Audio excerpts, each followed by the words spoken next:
Hello, guys. My name is Scotty Steele, and for my project, I'm going to be doing a movie. This movie is going to be on the different events throughout the American Revolution and key points, turning points throughout this process. Without any further ado, let's get started. In Boston in 1775. Historians have written thousands of books about what caused the war, but it boils down to the Brits needing money and wanting the colonies to support government-sponsored monopolies. Hi, guys. Welcome back. The British were making a ton of revenue off the American colony. It made it impossible for them to want to get rid of the colony when they eventually demanded for their freedom. With the high taxes, it made war inevitable. On April 5th, 1764, Parliament passed a modified version of the Sugar Act, which was about to expire. Under the Sugar Act, colonial merchants had been required to pay a tax of 6 pence per gallon on the importation of foreign sugar. The Stamp Act was passed by the British Parliament on March 22nd, 1765. The new tax was imposed on all American colonists and required them to pay a tax on every piece of printed paper they used. Ships' papers, legal documents, licenses, newspapers, other publications, and even playing cards were taxed. There were a lot of other events just besides the high taxes that inspired the American colonists to go to war. Here are a couple lists from my guest speakers who have insight on other things that catapulted the American Revolution. This famed act of American colonial defiance served as a protest against taxation. Seeking to boost the troubled East India Company, British Parliament adjusted import duties with the passage of the Tea Act in 1773. While co-signees in Charleston, New York, and Philadelphia rejected tea shipments, merchants in Boston refused to concede to Patriot pressure. On the night of December 16, 1773, Samuel Adams and the Sons of Liberty boarded 3 ships in the Boston harbor and threw 342 chests of tea overboard. This resulted in the passage of Punitive Coercive Acts in 1774 and pushed 2 sides closer to the war. The Boston Massacre occurred on March 5th, 1770. A squad of British soldiers came to support a sentry who was being pressed by a heckling, snowballing crowd, let loose a volley of shots. 3 persons were killed immediately, and 2 died later of their wounds. Among the victims were Crispus Attucks, a man of black or Indian parentage. The British officer in charge, Captain Thomas Preston, was arrested for manslaughter, along with 8 of his men. All were later acquitted. The Boston Massacre is remembered as a key event in helping to galvanize the colonial public to the Patriot cause. Each side justified their positions with idealistic principles. The rebels named Washington commander-in-chief.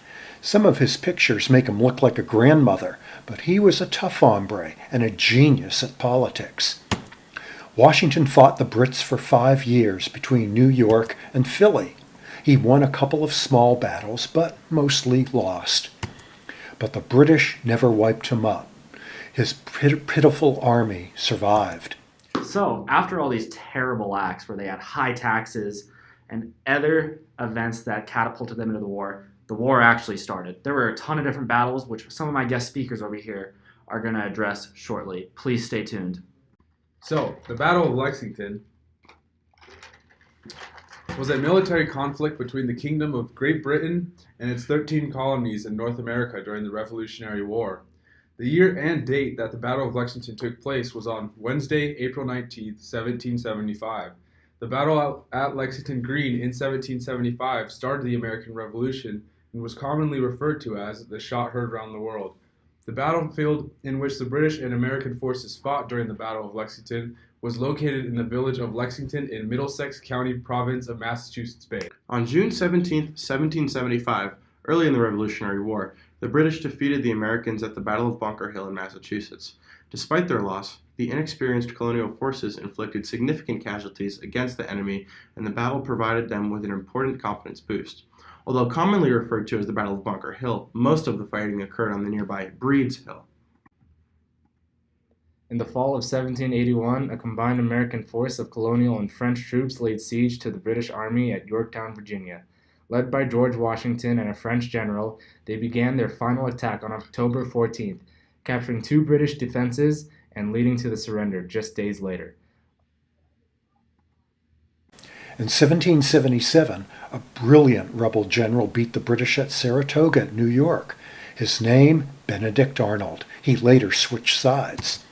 But Arnold's victory brought France into the war against its arch-enemy, Britain. Spain and Holland also joined the war. One sec, guys. Once the French finally entered the war, it shifted the whole war into the favor of the new colonies. Meanwhile, the Brits wiped out 2 rebel armies in the south. Washington sent a self-taught general named Nathanael Greene to turn things around. He never won a battle, but every time he lost, the Brits took a beating. Although the British kept winning most of the battles, they never gained any ground due to the ambush hit-and-run tactics known as guerrilla tactics used by the colonists. The French forced Washington to take his rebel army south and join with the French army and French fleet. They defeated Cornwallis at Yorktown. In the war's last 2 years, the enemies fought major battles around the world. Along the frontier, Indian nations fought rebel invaders. The Treaty of Paris of 1783, negotiated between the United States and Great Britain, ended the Revolutionary War and recognized American independence. The Continental Congress named 5 members commissioned to negotiate a treaty: John Adams, Benjamin Franklin, John Jay, Thomas Jefferson, and Henry Lawrence. Lawrence, however, was captured by a British warship and held in the Tower of London until the end of the war, and Jefferson did not leave the United States in time to take part in the negotiations. Thus, they were conducted by Adams, Franklin, and Jay. Hey, thank you guys for watching our video, A Brief History Lesson with Data's Eye. Please subscribe below. Have a nice day. Also, I would like to give thanks out to 2 things.